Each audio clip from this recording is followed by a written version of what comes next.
Luna Hernandez's hands trembled as she balanced 3 plates on her left arm. The Friday night dinner rush at Russo's turning the small Italian restaurant into controlled chaos. She'd worked double shifts for the past week, her tips barely covering rent on her cramped studio apartment in Brooklyn. The ache in her feet had become so familiar, she barely noticed it anymore. Then she heard it. A child's scream, raw, desperate, terrified, cut through the dining room chatter like a knife. Every head turned toward the private booth in the corner, where Dominic Russo sat with a small boy, who looked about 4 years old. The child's face was red, tears streaming down his cheeks as he thrashed in the booth. Luna watched the powerful restaurant owner, a man whose very presence made grown men nervous, freeze completely.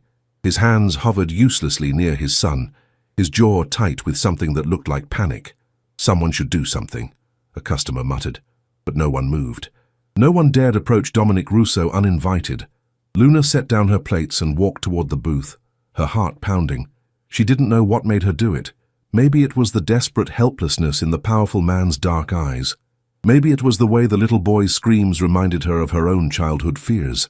She knelt beside the booth, ignoring the dangerous man entirely, and whispered to the crying child, "Hey, sweetheart, you're just scared, aren't you?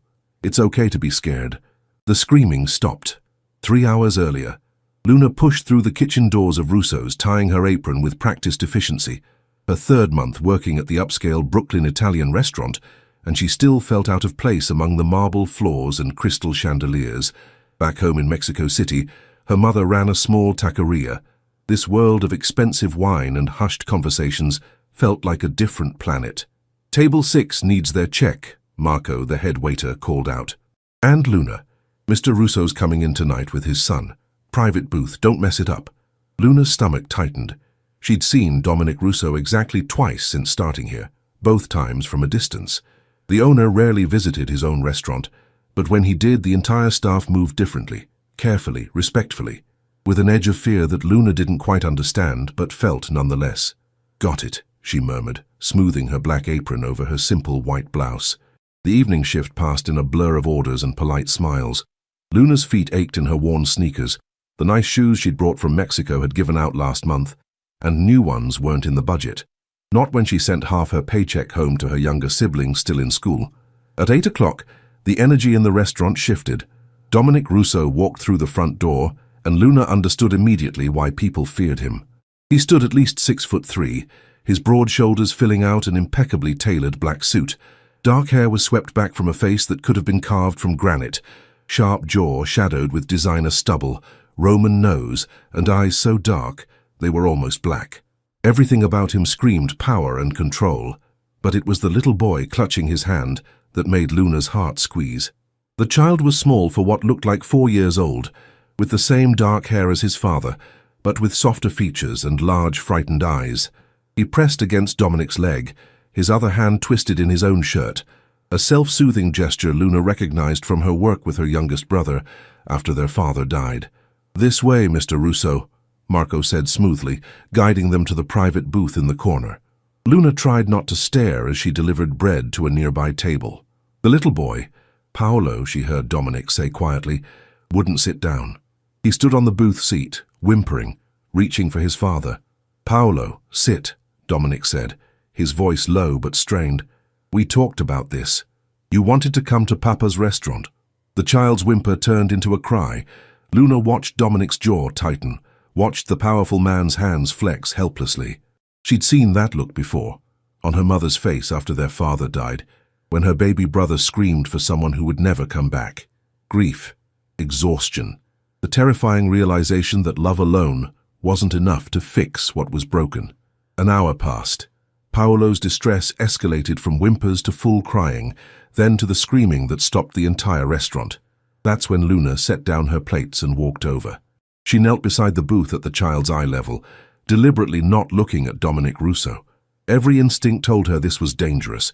You didn't approach this man uninvited, didn't interfere with his family.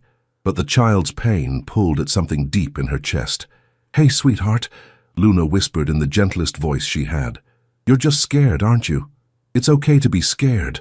Paolo's screaming hitched. His tear-streaked face turned toward her.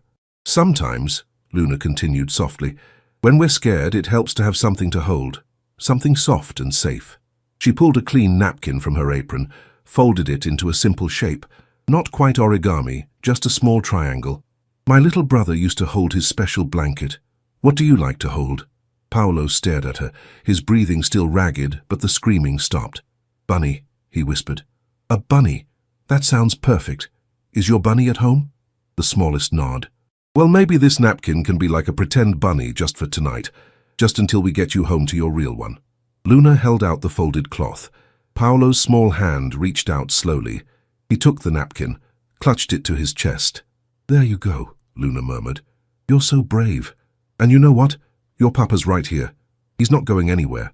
For the first time since kneeling down, Luna glanced up at Dominic Russo. The look on his face stopped her breath. It wasn't anger or annoyance at her interference. It was raw, undisguised vulnerability, gratitude mixed with something that looked like pain. His dark eyes held hers for a moment that stretched too long, and Luna felt heat rise in her cheeks. Thank you, Dominic said quietly. His voice was deeper than she expected, with a slight rasp that sent shivers down her spine. It's nothing, Luna said, standing quickly. He just needed to be understood, Dominic finished. His gaze hadn't left her face. No one else has been able to do that. Not the nannies, not the therapist, not even me. Paolo had climbed into his father's lap now, still clutching the makeshift napkin bunny, his head against Dominic's chest. What's your name? Dominic asked. Luna. Luna Hernandez. I'm a waitress here. I know who you work for, Dominic said with the ghost of a smile. But I didn't know I had someone with your gift on my staff. How long have you been here? 3 months, sir. Don't call me sir, it's Dominic. He shifted Paolo gently in his arms. My son hasn't slept through the night in over a year. He has nightmares, panic attacks. 3 different nannies have quit because they couldn't handle his episodes. His jaw tightened. His mother died 18 months ago, and I don't know how to help him. The raw honesty in his words hit Luna in the chest. This dangerous, powerful man was admitting failure in front of a stranger, admitting that despite his obvious wealth and control, he couldn't fix the one thing that mattered. I'm sorry, Luna whispered. About his mother. Isabella, Dominic said quietly. Her name was Isabella. He looked down at Paolo, who was finally calm, his eyes drooping with exhaustion. She was everything good in my world. When she died, she took all the light with her. And Paolo, his voice cracked slightly. Paolo lost his whole world. I don't know how to give it back to him. Luna's heart ached. She thought of her own father's death, the way her family had fractured and slowly healed. You can't give it back, she said gently. But you can build something new, something different but still good. Dominic's eyes lifted to hers again, and the intensity there made her pulse quicken. Have dinner with us, he said abruptly. Please, just sit. Talk to him. I'll pay you whatever your shift would have earned. I'm working. Marco, Dominic called out, and the head waiter appeared instantly. Luna's shift is over. She's dining with me tonight. Pay her for the full evening plus overtime. Marco's eyes widened slightly, but he nodded. Of course, Mr. Russo. Before Luna could protest, Dominic gestured to the booth seat across from him. Please. Luna slid into the booth, her heart racing. She was sitting with Dominic Russo, having dinner with the man who owned half of Brooklyn, if rumors were true.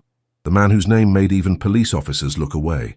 But when she looked at him now, all she saw was a father desperately trying to save his son. Paolo peeked at her from his father's arms. You stay? He asked in his small voice. I'll stay, Luna promised. Something shifted in Dominic's expression. Gratitude, yes, but something else too. Something warmer and more dangerous. Tell me about yourself, Luna Hernandez, Dominic said, his voice low and intimate across the small table. Tell me how a waitress from Mexico learned to calm a child no one else can reach. Luna's breath caught. This was supposed to be about Paolo, about helping a child in pain. So why did it feel like something else entirely was beginning? The Russo estate in Brooklyn Heights took Luna's breath away. 3 days had passed since that dinner at the restaurant. 3 days of Dominic Russo calling her personally, his deep voice on the phone making her stomach flip as he explained his proposition. Be Paolo's nanny. Live in his home. Help his son heal. The salary he offered was more than she made in 3 months at the restaurant. I can't accept this, Luna had said, staring at the number on the contract he'd sent. You can, Dominic had replied, his tone leaving no room for argument. And you will, because Paolo needs you. And A pause. I need you to help him. Now Luna stood in front of the massive brownstone, her single battered suitcase in hand, trying not to feel like she'd stepped into a different universe. The building was 4 stories of pristine brick and iron balconies, with stone steps leading to a black door that probably cost more than her entire apartment building. The door opened before she could knock. A woman in her 60s with silver hair, pulled into a neat bun, smiled warmly. You must be Luna. I'm Rosa, the housekeeper. Mr. Russo is in his office, but Paolo's been asking for you every 10 minutes since breakfast. Luna smiled despite her nerves. He remembers me? Tesoro, that boy hasn't stopped talking about the angel lady who gave him the bunny. Come in, come in. The interior of the Russo home was elegant but surprisingly warm. Dark hardwood floors, cream walls with expensive art, but also photos everywhere. Paolo as a baby, a beautiful dark-haired woman holding him, candid shots of family gatherings. Isabella, Luna thought. The late Mrs. Russo's presence still filled this house. Mr. Russo hasn't been able to take them down, Rosa said quietly, noticing Luna's gaze. Says it's important Paolo remembers his mother. That's good, Luna murmured. Children need to remember. Luna! A small voice squealed, and Paolo came running down the sweeping staircase, his face lit up with joy Luna hadn't seen at the restaurant. She knelt, and the 4-year-old launched himself into her arms. You came! Papa said you were coming to live here. I did, Luna laughed, hugging the little boy. He smelled like baby shampoo and maple syrup. I heard you've been waiting for me. I made you a picture. Paolo grabbed her hand, pulling her toward the stairs. Come see, it's in my room. Paolo, a deep voice said from the doorway to the right, and Luna's breath caught. Dominic Russo emerged from what must be his office, and if Luna thought he'd been intimidating in a suit at the restaurant, he was devastating in casual clothes. Dark jeans that fit perfectly, a black Henley that showcased his powerful build, sleeves pushed up to reveal strong forearms. His dark hair was slightly mussed, as if he'd been running his hands through it, and the designer stubble on his jaw made him look dangerous and magnetic. Let Luna settle in first, Dominic said to his son, but his eyes were on Luna, traveling over her simple jeans and sweater with an intensity that made heat pool in her stomach. But Papa, Paolo, just one word, spoken quietly, and the child stopped. Luna watched the interaction with interest. Dominic wasn't cruel or harsh, but his son immediately obeyed. There was respect there, but also fear, not of violence, but of disappointing his father. How about this? Luna suggested gently. I'll put my bag in my room, and then you can show me your picture. Deal? Paolo's face brightened. Deal. Rosa will show you to your room, Dominic said. It's on the 3rd floor, next to Paolo's. I want you close in case he wakes during the night. Of course. And Luna? Dominic stepped closer, and Luna had to tilt her head back to meet his eyes. He was so tall, so broad, and the heat radiating from his body made her dizzy. Thank you. For coming. For giving this a chance. I haven't done anything yet, Luna said softly. You calmed my son with a folded napkin when 3 professionals couldn't, Dominic replied, his voice dropping lower. You've already done more than you know. Their eyes held for a moment too long. Luna's pulse hammered in her throat. This was her boss, her employer, nothing more. So why did it feel like so much more? Luna's room was beautiful, more space than her entire apartment had been, with a queen bed, private bathroom, and a window overlooking the garden. She unpacked quickly, hanging her few clothes in the massive closet that made her wardrobe look even more pathetic. Paolo appeared in her doorway the moment she finished. Ready? Show me this picture, Luna said, smiling. Paolo's room was a child's dream, toy chests overflowing, a bed shaped like a race car, colorful drawings covering one wall. But Luna noticed the nightlight plugged into every outlet, the baby monitor on the dresser, the way Paolo's bed was piled with stuffed animals like a fortress. This is you, Paolo said proudly, showing her a crayon drawing of a stick figure with long black hair and a big smile. And this is me, and this is Papa. We're all together. Luna's throat tightened. In the drawing, all 3 figures were holding hands. It's perfect, Paolo. Can I keep it? His eyes went huge. Really? Really? I'll hang it in my room. Paolo beamed, then grabbed her hand. Want to see the garden? It's really big. Mama used to take me there every day, but now Papa's too busy. The casual mention of his mother's death, spoken with such matter-of-fact sadness, broke Luna's heart. They spent the afternoon exploring. The garden was indeed massive, hedges and flower beds and a stone fountain where Paolo said his mother used to sit. He talked about her constantly, without tears now, just simple memories. "Mama used to sing to me," Paolo said as they sat by the fountain. "Italian songs, but I can't remember them all anymore. What if I teach you Spanish songs?" Luna suggested. "From where I grew up in Mexico." Paolo's face lit up. "Like what?" Luna sang softly, a lullaby her own mother had sung. Paolo listened intently, then tried to repeat the words, his pronunciation adorable and completely wrong. "You'll get it," Luna laughed. "We'll practice." "Why did you leave Mexico?" Paolo asked suddenly, with the blunt curiosity of children. Luna hesitated. "My papa died when I was younger, like you lost your mama. My family needed money, so I came here to work and send money home to them." "You miss them?" "Every day." Paolo leaned against her shoulder. "I miss Mama every day too." Luna wrapped an arm around the small boy, blinking back tears. "I know, Tesoro, I know." From the second-floor window, Dominic watched them in the garden. His son, his closed-off, anxious, terrified son, was laughing, leaning against this woman he barely knew, as if she were safety itself, and Dominic felt something crack in his chest, something that had been frozen since Isabella died. He'd arranged this for Paolo, hired Luna to help his son heal. But watching her now, the afternoon sun catching her dark hair, a gentle smile as she held his child, Dominic realized he was in trouble, because he wanted her. Not just for Paolo, for himself. That night, Luna woke to screaming. She bolted upright in the unfamiliar bed, heart racing before realizing it was Paolo. She ran into the hallway just as Dominic burst from his own room, wearing only low-slung pajama pants, his muscular chest bare. Luna tried not to stare as they both rushed into Paolo's room. The little boy was thrashing in his bed, sobbing in his sleep. "Mama! Mama, don't go!" "He has nightmares," Dominic said roughly, moving toward the bed. "Nothing wakes him. He has to cry it out." "May I?" Luna asked. Dominic hesitated, then stepped back. Luna sat on the edge of Paolo's bed and did what her mother used to do. She sang, softly in Spanish, the same lullaby from the garden. She stroked Paolo's sweat-dampened hair, her voice steady and soothing. The thrashing slowed, the sobbing quieted. Paolo's eyes fluttered open, unfocused and scared. "Mama, it's Luna, sweetheart. You're safe. You're home. Papa's right here." Paolo's gaze found his father standing in the doorway. "Papa, I'm here, figlio mio," Dominic said quietly, his voice rough with emotion. "Always." "Luna too?" Paolo asked, his small hand reaching for hers. "I'm here too," Luna promised. Paolo's eyes drifted shut again, this time peaceful. Luna carefully stood, but Paolo's hand tightened on hers. "Stay," he mumbled, already half asleep again. "Don't go." Luna looked at Dominic helplessly. "Stay," Dominic said quietly. "I'll bring you a chair."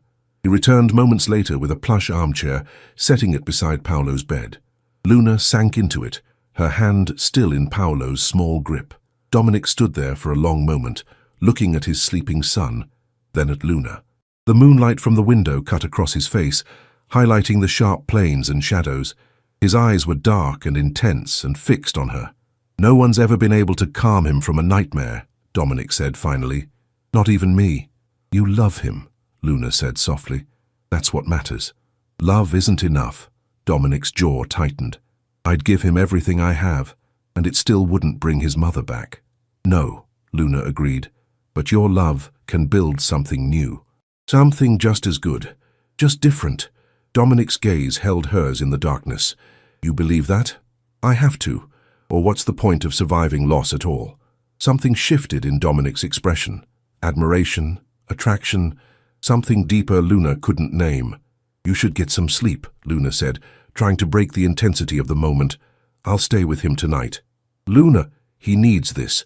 One night of feeling safe, please." Dominic studied her face for a long moment, then nodded slowly. "Thank you." He hesitated in the doorway. "For everything." After he left, Luna sat in the chair holding Paolo's hand, her heart racing. She'd thought this job would be simple. Help a child, earn money, go home. But nothing about Dominic Russo was simple. and Luna was starting to realize she was in much deeper than she'd planned. 3 weeks passed in a blur of routine and unexpected happiness. Luna woke each morning to Paolo bouncing on her bed, his nightmares becoming less frequent. They'd established rituals, breakfast together where Paolo helped her make pancakes, even though most of the batter ended up on his face, then morning lessons in the garden where Luna taught him Spanish, while he taught her Italian words his mother had taught him. Dominic left early most mornings for business. Luna didn't ask what kind, though she'd overheard enough phone conversations to know it wasn't entirely legitimate. But every evening at 6 o'clock, no matter what, he came home to have dinner with his son, and with Luna. Those dinners were becoming the highlight of her days in ways that terrified her. "Tell Papa what you learned today," Luna would say to Paolo, and the little boy would chatter excitedly about songs and words and the caterpillar they'd found in the roses. But Luna felt Dominic's gaze on her constantly, watching the way she cut Paolo's food, the way she laughed at his jokes, the way she'd unconsciously started ruffling the boy's hair, the same way his mother did in the photographs. Sometimes their eyes would meet across the table, and the heat in Dominic's dark gaze made Luna's breath catch. "This is dangerous," she reminded herself constantly. "He's your boss. You work for him." Nothing more, but it felt like more. It was Friday evening when everything shifted. Paolo had finally fallen asleep after 2 bedtime stories, and Luna found Dominic in his office, papers spread across the massive desk, his expression tense. "Is everything okay?"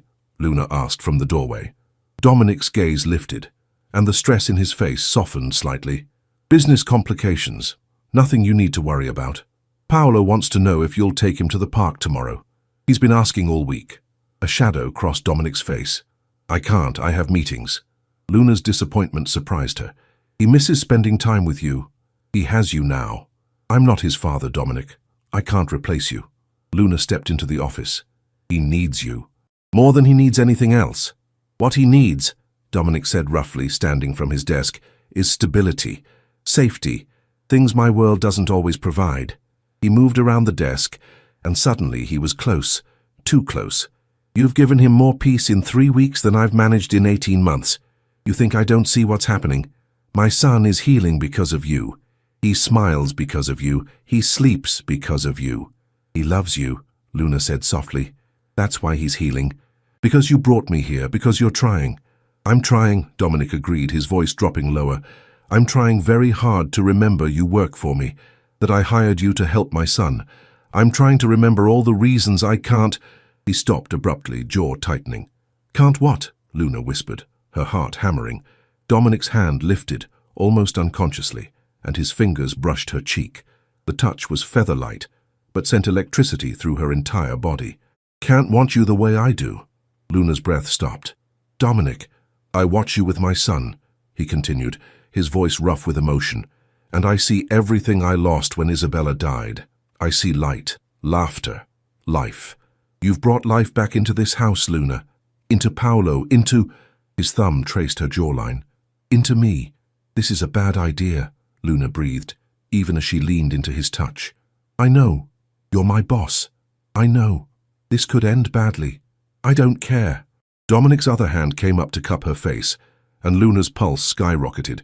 "Tell me to stop. Tell me you don't feel this too, and I'll walk away. I'll be nothing but professional. But Luna—" His dark eyes burned into hers. "Tell me the truth." Luna's heart was in her throat. She should lie, should protect herself, should remember that men like Dominic Russo were dangerous, that his world could destroy her, that she had a family depending on her.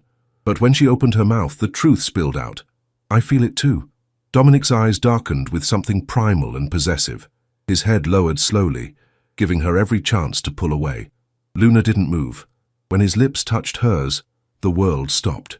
The kiss was gentle at first, testing, questioning, but when Luna's hands gripped his shoulders, something broke in both of them. Dominic pulled her against his chest, one hand tangling in her hair, the other at the small of her back, and kissed her like he was drowning and she was air. Luna had been kissed before, but never like this. Never with this intensity, this hunger, this feeling of coming home. When they finally broke apart, both breathing hard, Dominic rested his forehead against hers. "This complicates everything," he murmured. "I know. I can't promise you safe. I can't promise you easy." "I'm not asking for easy," Luna said softly. I'm asking for real. Dominic pulled back enough to look at her, his thumb brushing her swollen lips. Then real is what you'll get.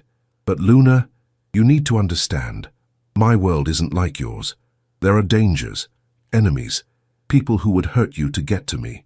Why are you telling me this? Because I need you to choose with your eyes open. His jaw tightened. Because I'm falling for you, and I need to know you can handle what that means. Luna's heart stopped. You're falling for me? From the moment you knelt beside that booth and whispered to my son, like he mattered more than your fear of me, Dominic said roughly. You're brave, Luna.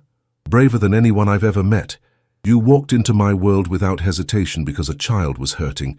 You're exactly the kind of woman who could destroy a man like me.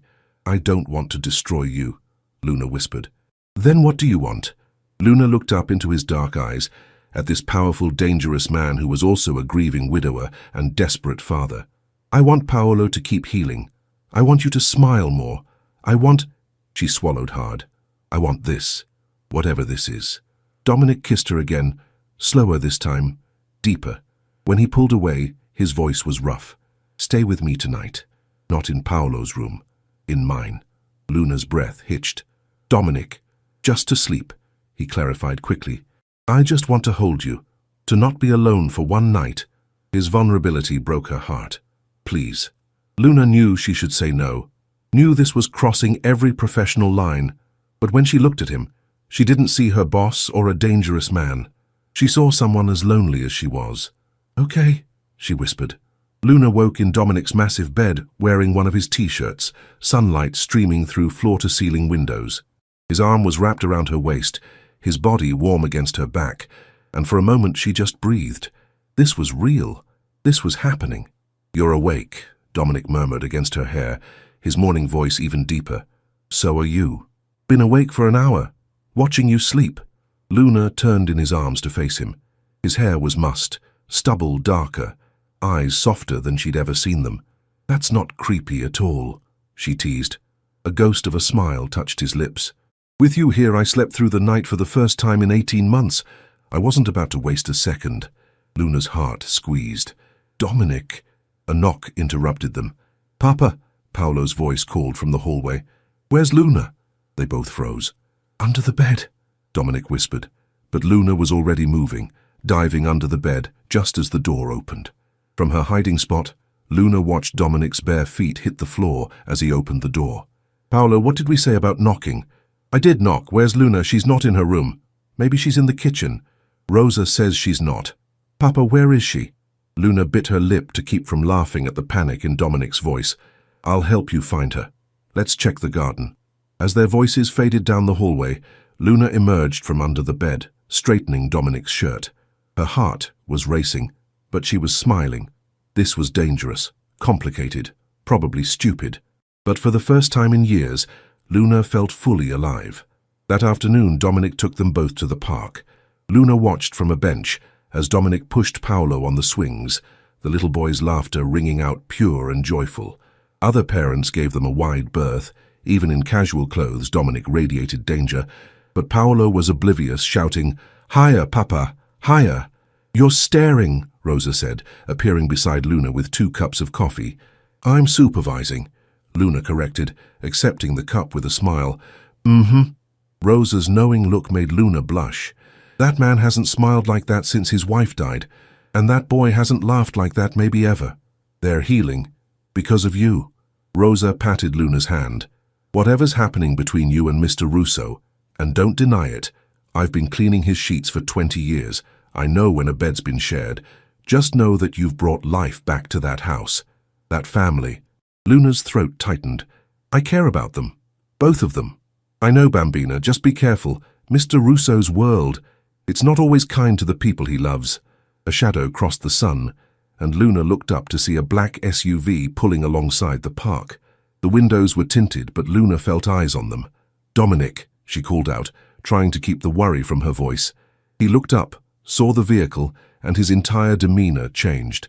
In seconds he had Paolo off the swing and behind him, his posture protective and dangerous. The SUV window rolled down halfway. A man's voice called out in Italian. Luna caught the words, business and meeting. Dominic replied sharply, also in Italian, and the SUV drove away.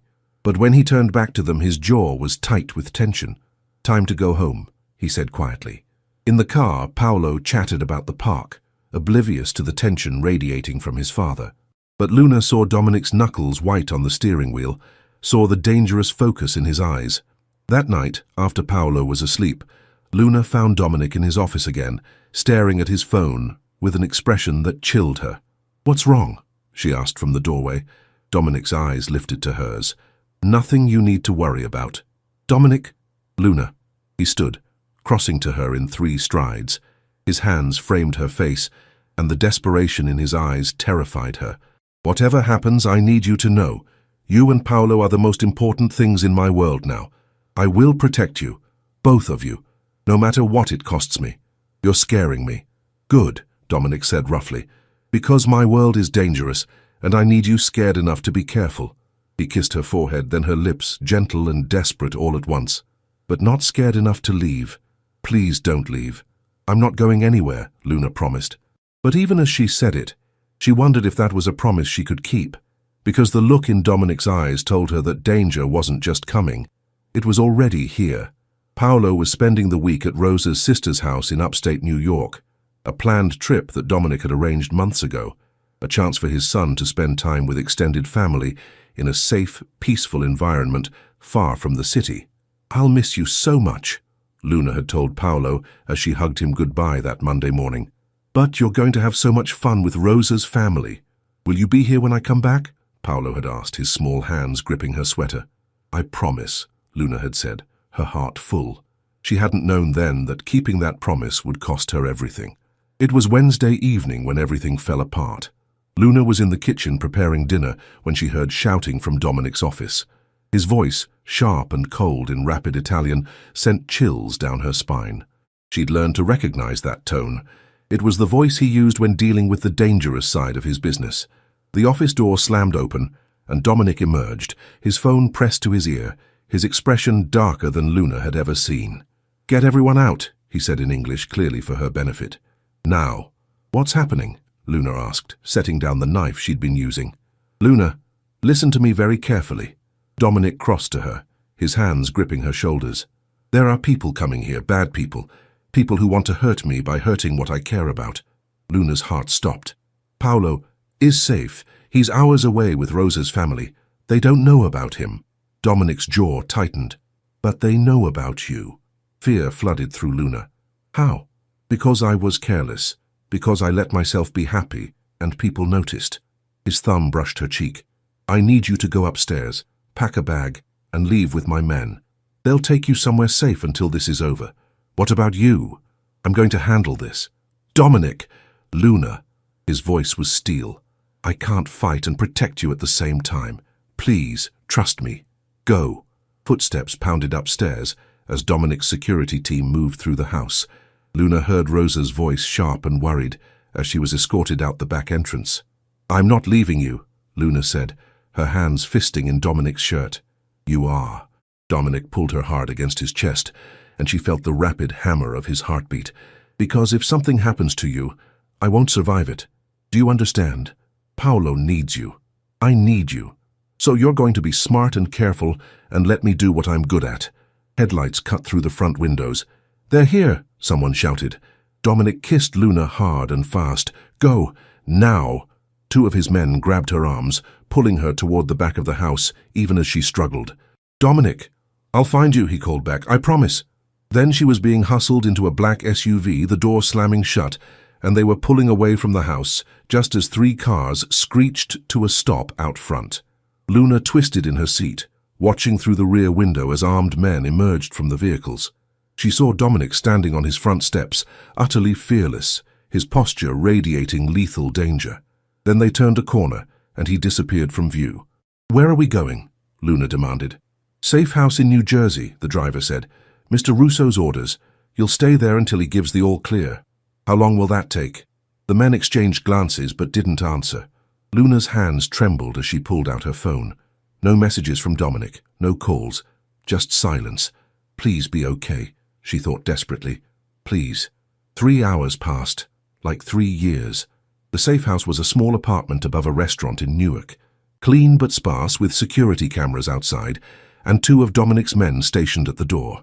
Luna paced, her phone clutched in her hand, jumping every time it buzzed. Finally, at midnight, it rang. Dominic. "Are you hurt?" Luna demanded the moment she answered. "I'm fine." His voice was rough but alive, and Luna's knees went weak with relief. "It's over. They're gone." "What happened?" I reminded them why it's a bad idea to threaten what's mine. The cold finality in his voice sent shivers down Luna's spine. "Luna, I'm coming to get you. We need to talk." "About what?" A pause. "About whether you can really handle my world." Dominic arrived an hour later, and the moment Luna saw him, she knew something had changed. He looked exhausted. His shirt rumpled, a cut on his cheekbone, his knuckles bruised. But it was his eyes that terrified her. They were cold, distant, like he'd locked away the warmth she'd seen there. "Dominic!" Luna moved toward him, but he held up a hand. "Don't. Let me say this first." He ran a hand through his hair. "Tonight, 5 men came to my home to deliver a message. They wanted me to know they could get to me, to the people I care about. If my men hadn't been there, if you'd been alone." His jaw tightened. "They showed me pictures, Luna, of you at the park with Paolo, of you leaving the restaurant. They've been watching you for weeks." Luna's blood ran cold. "Dominic, I can't do this to you," Dominic said roughly. "I can't make you a target. I thought I could protect you, keep you safe while still keeping you close. But tonight proved I was wrong. So, what are you saying?" "I'm saying you should leave. Go back to Mexico. I'll give you enough money to support your family for years. You'll never have to worry about—" "Stop!" Luna's voice was sharp. "Just stop." Dominic looked at her, surprise flickering in his eyes. "You think I'm some fragile thing that breaks at the first sign of danger?" Luna stepped toward him, anger and love warring in her chest. "You think I don't know what I signed up for? I've seen the way people look at you, Dominic. I've heard the whispered conversations. I'm not stupid. I never thought you were, but I also know who you really are." Luna's hands pressed against his chest, feeling his heartbeat hammer beneath her palms. "You're a father who would die for his son. A man trying to leave his old life behind. A person capable of gentleness and protection and love. And yes, you're also dangerous. But so is life, Dominic. My father died when I was young. I crossed a border alone to give my family a better life. I survived things that should have broken me. I'm not afraid of your world. You should be. Maybe." Luna looked up into his dark eyes. "But I'm more afraid of losing you, of losing Paolo, of losing the family I've found here." Her voice broke. "You can't make me leave to keep me safe. You have to let me choose." "And what do you choose?" Dominic asked roughly, his hands coming up to grip her waist like he was afraid she'd disappear. "I choose you," Luna said simply. "I choose Paolo. I choose this messy, complicated, dangerous life because I love you, Dominic Russo, and I love your son, and nothing, not your enemies, not your past, not your world, is going to change that." Dominic's eyes blazed. "You love me?" "I love you." The kiss was desperate and claiming. Dominic lifted Luna off her feet, carrying her backward until her back hit the wall, his mouth never leaving hers. His hands tangled in her hair, his body pressed against hers like he was trying to merge them into one person. When they finally broke apart, both breathing hard, Dominic rested his forehead against hers. "I love you too," he said roughly. "So much it terrifies me. When I thought they might hurt you tonight," his voice broke, "I would have burned this city to the ground." "I know." Luna cupped his face, her thumbs brushing over his cheekbones. "But you didn't have to, because we're both here. We're both safe, and we're going to figure this out, together." Dominic pulled back to look at her, his dark eyes searching her face. "You're sure? Because once you're really in my world, there's no going back." "I'm already in your world," Luna said softly. "I've been in it since the moment I knelt beside a crying little boy and his desperate father. There's no going back for me, Dominic. There never was." Something broke in Dominic's expression, the last wall crumbling. "Marry me." Luna's breath stopped. "What?" "Marry me," Dominic repeated, his voice urgent and rough. "Not someday. Now. Soon. I want you protected. I want Paolo to have a mother who loves him. I want to wake up every morning knowing you're mine and I'm yours. Marry me, Luna." "That's the least romantic proposal ever," Luna said, but she was smiling, tears streaming down her face. "Marry me anyway." "Yes." Luna kissed him hard. Yes, yes, yes. Dominic kissed her back, lifting her again, carrying her toward the bedroom. We're going to do this right. I'm leaving that world behind. The business, the danger, all of it. I'm going legitimate. For you, for Paolo, for our future. You don't have to. I want to, Dominic said fiercely. I'm done living in shadows. I want a life with you in the light. As he laid her on the bed, his hands gentle despite the intensity in his eyes, Luna knew this was the turning point. Everything was about to change, and she couldn't wait. 6 months later, Luna stood in the garden of the Russo estate, watching Paolo chase butterflies with a joy that still took her breath away. So much had changed. Dominic had kept his promise. He'd systematically dismantled his involvement in the family business, turning legitimate operations over to capable managers and severing ties with anything illegal. It had been brutal. Weeks of tense meetings, threats from former associates, late nights where Luna held him as he processed the weight of walking away from the only life he'd known. But he'd done it. For her. For Paolo. For the future they were building together. "Luna!" Paolo called, running toward her with a caterpillar cupped in his small hands. "Look what I found!" At 7 years old now, Paolo was almost unrecognizable from the terrified 4-year-old who'd screamed in a restaurant booth. He was confident, happy, thriving. The nightmares still came occasionally, but now he'd simply pad into Luna and Dominic's bedroom, and they'd hold him until he felt safe again. "That's beautiful, Tesoro," Luna said, examining the caterpillar. "Should we find him some leaves?" "Mama, you always say that," Paolo laughed. "Mama." The word still made Luna's heart squeeze every single time. "That's because I'm very wise," Luna teased, ruffling his dark hair. "Now go wash your hands. Papa will be home soon and we're having your favorite for dinner." Paolo ran toward the house and Luna followed more slowly, her hand resting on her still flat stomach. She hadn't told Dominic yet, had only taken the test that morning. But in 6 months Paolo would have a little brother or sister. Their family was growing. "There's my wife," Dominic's deep voice came from behind her, and Luna turned to find him walking through the garden gate, his suit jacket slung over one shoulder, looking more relaxed than she'd ever seen him. "You're home early," Luna said, walking into his arms. "Finished the meeting quickly. Wanted to come home to my family." Dominic kissed her thoroughly, his hand at the small of her back. "God, I love saying that, my family. How did it go?" "Contract signed. The Brooklyn Restaurant Group is officially mine. Completely legitimate, completely clean." Pride colored his voice. "I'm a boring businessman now." "You could never be boring," Luna murmured against his lips. "Papa," Paolo came running back out. "Can we play soccer before dinner?" "Absolutely." Dominic caught his son easily, tossing him in the air and catching him as Paolo shrieked with laughter. "But you're going down, buddy. I'm the champion." "No way, Mama. Tell him I'm the champion." "You're both champions to me," Luna said diplomatically. As she watched her husband and son play in the fading sunlight, Luna thought about the journey that had brought them here. The crying child in a restaurant, the dangerous man who'd stolen her heart, the choice to stay despite every logical reason to run. It hadn't been easy.